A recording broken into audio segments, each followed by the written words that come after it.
किया है। लेकिन राजा हरिश्चंद्र सत्यवादी हैं, लेकिन सत्यवादी हरिश्चंद्र के सामने क्या विडंबना है, उनके बेटे के सामने क्या विडंबना है, उनकी पत्नी के सामने क्या विडंबना है। कोई लाश उठाने वाला नहीं है, लेकिन पत्नी स्वयं आई, तारा और पुत्र की लाश को उठाया और अंतिम संस्कार करने के लिए ले जा रही। जरा तुम लोग बूढ़े बाढ़े बहुत बैठे हो, आज तक किसी माँ ने अपने बेटे का संस्कार किया है? जरा बता दो, बोलो बोलो भाई। माँ स्वयं ले गई हो इस बसान पर और अंतिम संस्कार कर रही हो, ऐसा क्या तुमने सुना है? तुम अपने जिले की बात बताओ, हिंदुस्तान की बात तो हम बताएंगे। और हिंदुस्तान के अलावा क्योंकि सुंदर संस्कार, चाहे जन्म संस्कार हो, चाहे विवाह संस्कार हो, चाहे अंतिम संस्कार हो, सबसे अच्छी पद्धति बोलो भारत में है कि नहीं? भारत से अच्छी पद्धति अन्य किसी दुनिया के किसी देश में नहीं है। लेकिन मैं आपसे पूछ रहा हूं, क्या माँ अपने बेटे की लाश लेके गई?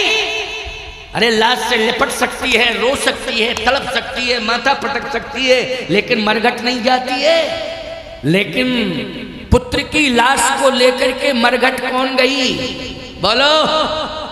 पुत्र की लाश लेकर के अगर मरघट जा रही है तो मां जा रही है बेटे की लाश लेकर के।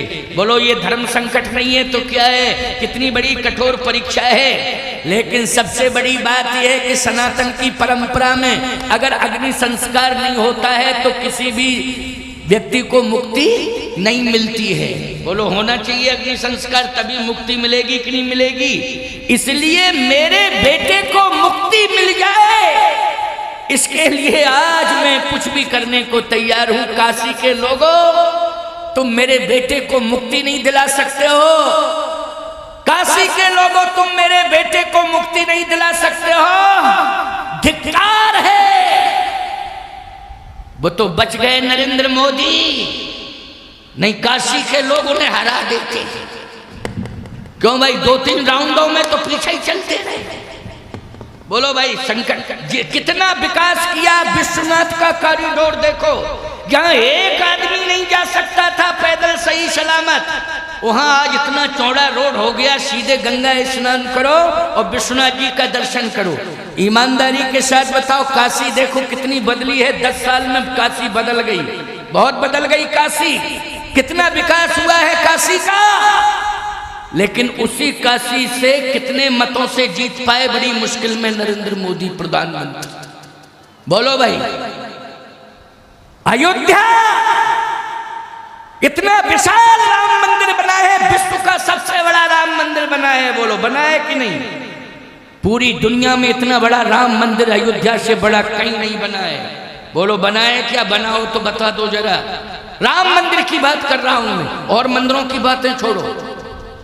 बालाजी मंदिर हुए, तिरुपति हुए, ये हुए, ये बातें छोड़िए आप। हम तो राम मंदिर की बात कर रहे हैं। विश्व का राम मंदिर सबसे बड़ा कहां है? जल्दी बोलो। अयोध्या में बना। दर्शन लाखों लोग कर रहे हैं रोज, और पूरी दुनिया के लोग आके दर्शन कर रहे हैं। बहुत बड़ी भूमिका रही है प्रधानमंत्री की मंदिर निर्माण में। लेकिन अयोध्या का रिजल्ट क्या आया? जल्दी बोलो। बाहरी दुनिया, बाहरी जगत। गजब कर दिया तूने, कमाल कर दिया। बोलो ईमानदारी से, अयोध्या की क्या स्थिति है? एक सांसद नहीं बना पाए हम लोग अयोध्या में। बोलो, बना पाए क्या? खैर, किसी का प्रारब्ध है, भाग्य है, कोई बन गया, मेरे टिप्पणी नहीं। लेकिन मतदाताओं के बारे में मैं बोल रहा हूं। कौन सी कसर है? अयोध्या का जितना विकास हुआ है, मैं कहता हूं इतना बड़ा एयरपोर्ट बनके तैयार हो गया, हवाई अड्डा तैयार हो गया बनके, कि दुनिया के लोग आश्चर्य कर रहे हैं कि अयोध्या में इतना बड़ा हवाई अड्डा, इतनी चौड़ी सड़कें, इतना विकास, इतना विस्तार। सरजू के नए नए घाट बन गए हैं। क्या निर्मल जल सरजू माँ का है। कितनी सुंदर व्यवस्था है सफाई की। बोलो, किस बात की कमी थी? लेकिन मैं एक बात कहना चाहता हूं, ये धर्म की परीक्षा है। बोलो, ये क्या है? ये धर्म की परीक्षा है। इसलिए सोचने की जरूरत नहीं है, घबराने की जरूरत नहीं है। हमारी ये धर्म की परीक्षा है। आज काशी के बाजार में किसकी परीक्षा ली जा रही है?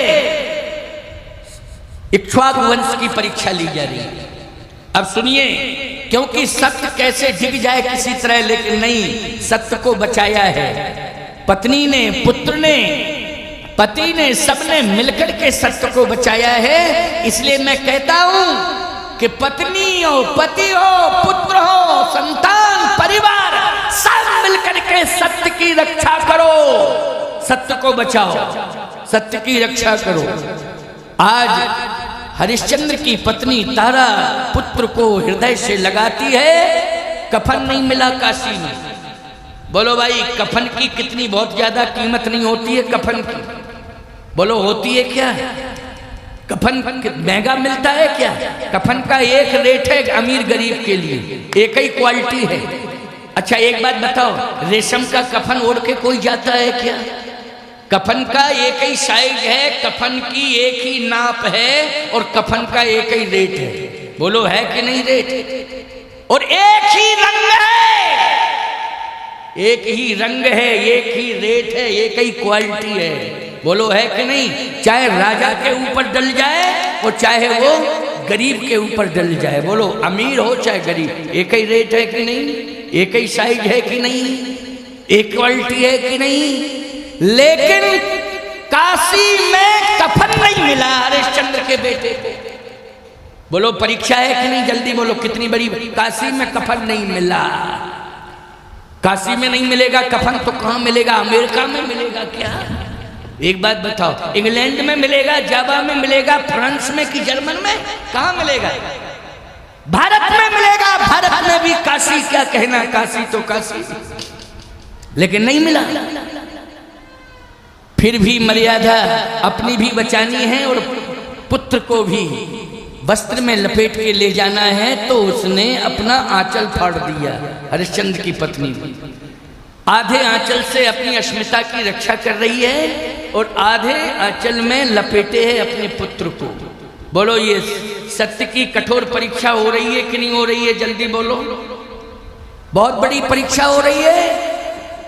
लपेटे हुए जा रही है, रोते हुए, और जैसे ही पहुंची स्मशान घाट पर तो पुत्र की लाश को गंगा जी के तट पर रख दिया और कह रही है, गंगा मां और कुछ नहीं चाहिए मुझे, बस बेटे को मुक्ति दे देना। क्या कह रही है वो? बेटे को मुक्ति दे देना, और कुछ भी नहीं चाहिए मुझे। मुक्ति नहीं चाहिए मुझे, भले ही ना मिले, लेकिन मेरे बेटे को मुक्ति मिल जाए। गंगा माँ ने मानो कहा, संस्कार तो करो पहले, अंतिम संस्कार होगा तब ना मुक्ति की बात आएगी, पहले अंतिम संस्कार करो। और कोई अंतिम संस्कार करने वाला नहीं मिला तो खुद करने लगे। और जैसे ही अंतिम संस्कार के लिए तैयार हुई, उसी समय हरिश्चंद्र जी आ गए। रुक,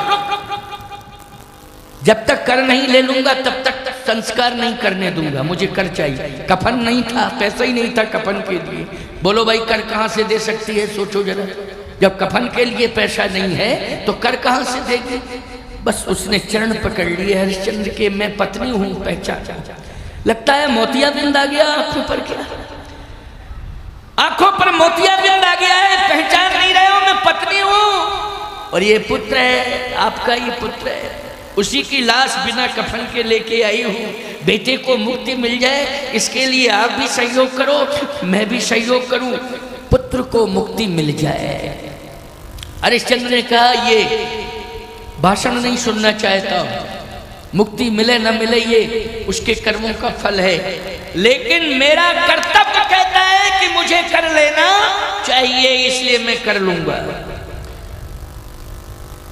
पत्नी ने सोचा कि पति है, भावुकता में संतुलन बिगड़ रहा है, इसलिए कोई बात नहीं है, हठ करने लगी। हठ पूर्वक जैसे ही रोहित का संस्कार करने के लिए आगे बढ़ी, उसी समय हरिश्चंद्र जी ने कहा, रुक, मैं पत्नी का त्याग कर सकता हूं, पुत्र का भी त्याग कर सकता हूं, लेकिन जब तक जिंदा हूं तब तक सत्य और धर्म का त्याग नहीं कर सकता हूं। भले ही इसके लिए मुझे कुछ भी करना पड़े। और तलवार उठाई, मारना ही चाहते थे, उसी समय भगवान सत्यनारायण प्रकट हो गए। बस कर हरिश्चंद्र, हो गई तेरे सत्य की परीक्षा। बोलिए सत्यनारायण भगवान की सत्यनारायण भगवान ने हाथ पकड़ लिया, तेरे सत्य की परीक्षा हो गई। भगवान प्रकट होना पड़ा कि नहीं होना पड़ा बोलो? इसलिए मैं कहता हूं कि परिस्थितियां प्रतिकूल हो सकती हैं, चाहे राजा का घर हो, चाहे भिखारी का घर हो, चाहे सामान्य साधारण का घर हो, परिस्थितियां प्रतिकूल हो सकती हैं, लेकिन धैर्य नहीं खोना चाहिए और धर्म को छोड़ना नहीं चाहिए। अयोध्या में प्रतिकूल परिस्थिति आई, लेकिन कौशल्या जी ने धर्म का त्याग नहीं किया, पुत्र के पीछे बोलो। इसलिए धर्म स्नेहि उभय मति घेरी, ओ भई गति सांप छछूंदर केरी। सांप छछूंदर का अर्थ है, छछूंदर एक जीव होता है, चूहे जैसा लगता है, उसको छछूंदर कहते हैं नहीं, चूहे जैसा लगता है छछूंदर। माताएं जानती हो छछूंदर? अच्छा, चूहे में और सर्प में और छछूंदर में क्या अंतर है?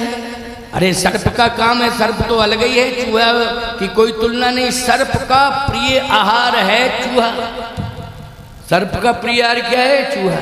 लेकिन छछूंदर और चूहा देखने में एक जैसा लगता है, परंतु धोखे से सर्प जो है चूहे के चक्कर में छछूंदर को पकड़ लेता है, लेकिन छछूंदर को अगर वो निगलता है तो मरता है और बाहर करता है तो अंधा होता है। आप कहो क्या उसमें इतना ज्यादा जहर है? सावधान, छछूंदर के साथ विडंबना जुड़ी है सर्प। क्या जुड़ी है? विडंबना जुड़ी हुई है, विडंबना। एक बात बताओ, तुम्हारा पुत्र यदि भटक जाए, तुम्हारा पुत्र यदि भटक जाए तो ईमानदारी के साथ बताओ, तुम अन्याय कर रहा है, तुम देख नहीं पाओगे, आंख बंद कर लोगे, और उसे स्वीकार इसलिए नहीं कर पाओगे कि अपराधी बन जाओगे बेटे के साथ में। बोलो भाई, बन जाओगे कि नहीं? यदि अन्यायी पुत्र को पिता भी संरक्षण देता है तो कानून की नजरों में चढ़ जाता है कि नहीं चढ़ जाता है? जल्दी बोलो, चढ़ जाता है। अच्छा बोलो, ऐसी कंडीशन में पुत्र अन्याय कर रहा है तो अन्याय भी नहीं देख पा रहा है बाप, और यदि पुत्र जेल जा रहा है तो उसे जेल जाते हुए भी नहीं देख पा रहा है। यदि उसको बचाता है, संरक्षण देता है, तो पिता भी जेल के अंदर जाता है। बोलो ये क्या है? धर्म संकट है कि नहीं? ये क्या है? धर्म संकट है।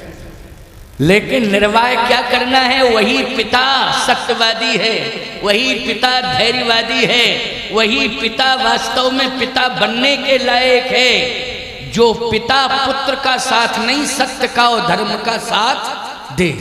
बोलो किसका साथ दे? सत्य का और धर्म का साथ दे।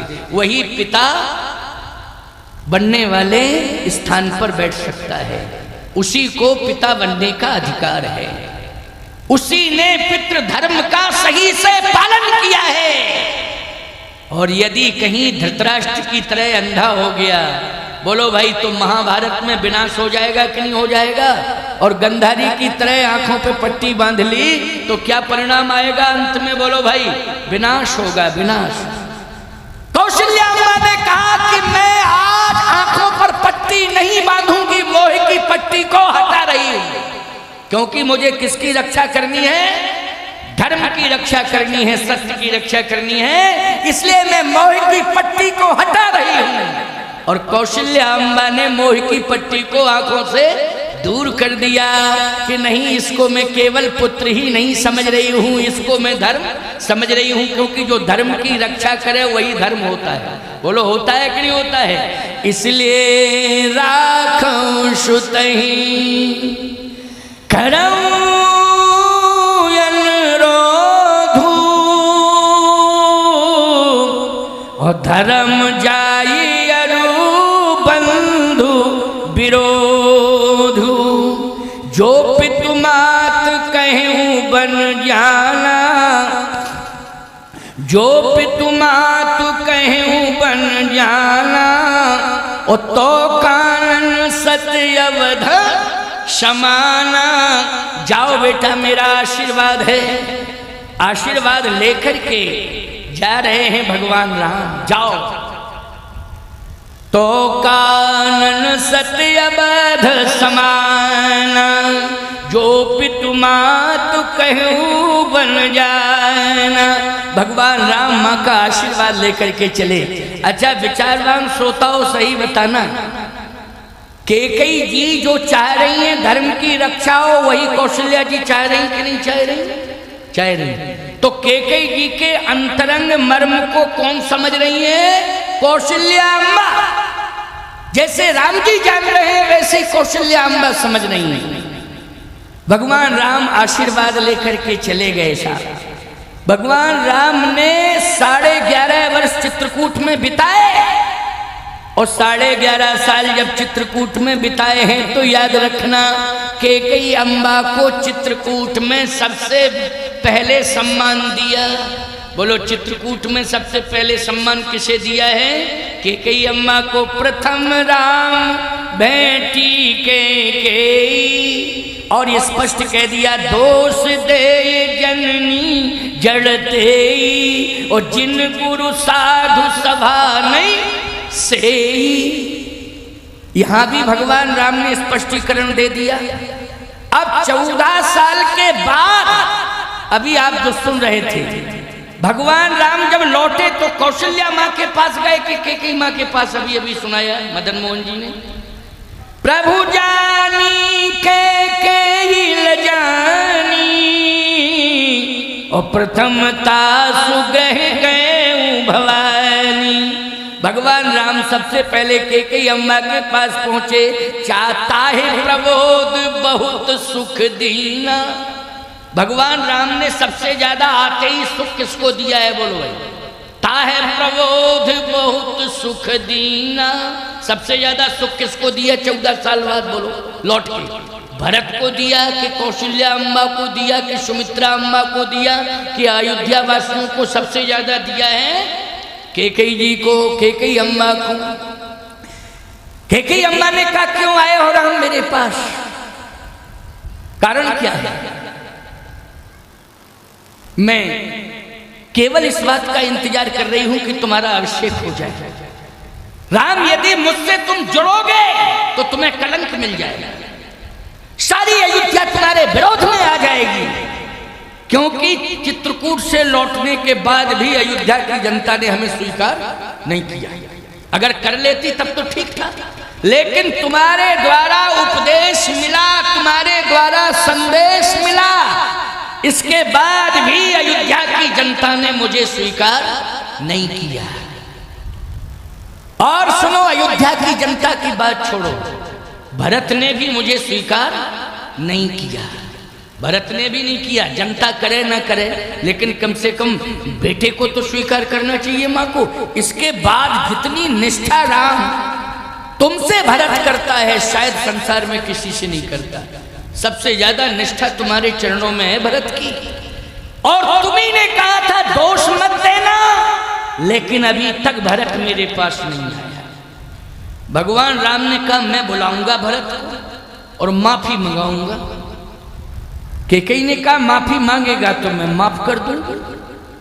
भगवान राम ने भरत जी को बुलाया है, और जैसे ही भरत जी को बुलाया, देखो मैं प्रमाण दे रहा हूं उत्तरकांड का, ऐसा नहीं कि केवल खाली बातों बातों में ही कह दूं। छंद, सोरठा, दोहा, चौपाई, इनका प्रमाण दूंगा, और एक एक प्रमाण को क्लियर करूंगा। मैं रामचरितमानस ग्रंथ का ही दूंगा।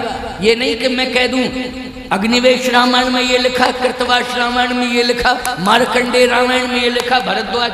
हम तो रामचरितमानस का देंगे जो घर घर में रामायण है। बोलो भाई, रामचरितमानस के अलावा बोलो वाल्मीकि रामायण होगी ज्यादा से ज्यादा तुम्हारे घरों में, और कोई आध्यात्म रामायण होगी, आनंद रामायण। इसके अलावा बोलो और रामायण है क्या?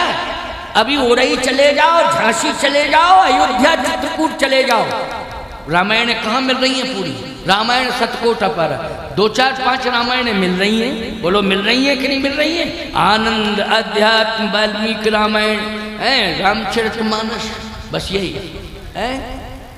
हाँ, पढ़ कितने रहे? रामायण घर घर में है, मैं उत्तरकांड का प्रमाण दे रहा हूं, छंद सौरठा दोहा का प्रमाण दे रहा हूं। एक एक प्रमाण तुम लीजिए हमसे और सुनिए, मैं आपको प्रमाणित करके बता रहा हूं।